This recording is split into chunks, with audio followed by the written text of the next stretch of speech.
बिस्मिल्लाहिर्रहमानिर्रहीम।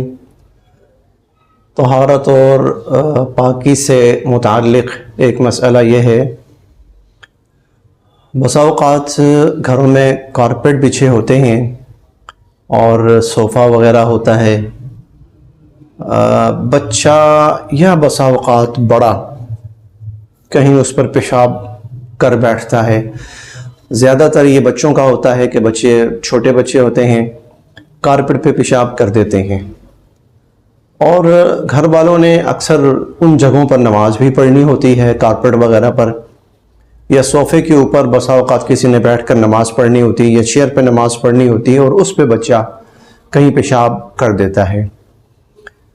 अब यहाँ पर इसके पाक करने का तरीक़ा क्या है और इस पर नमाज पढ़ने का हुक्म क्या है?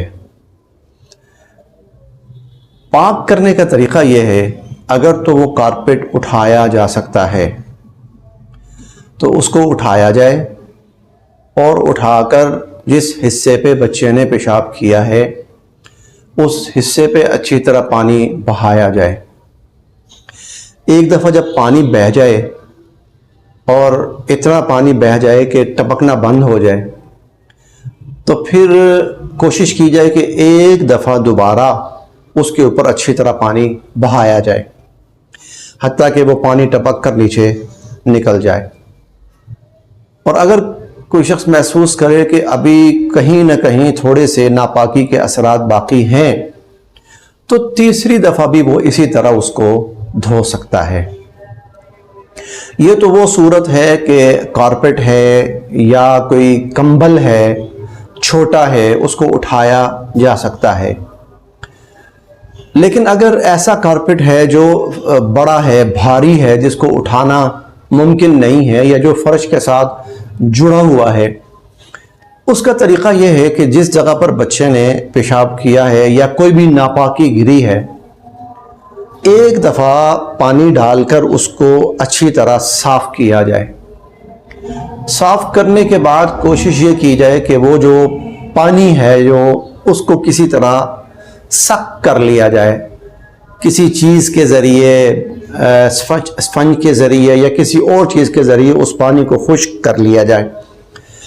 एक दफ़ा फिर उसको धोया जाए, इसी तरह पानी डाला जाए उसके ऊपर और उसको कोशिश की जाए कि हिलाया जाए, धोया जाए, फिर उस पानी को खुश्क कर लिया जाए।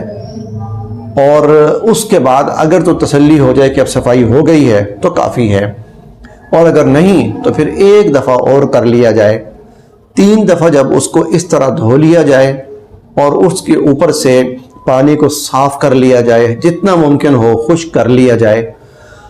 अब ये जो कारपेट है या सोफ़ा है या जो भी है, अब ये पाक हो चुका है।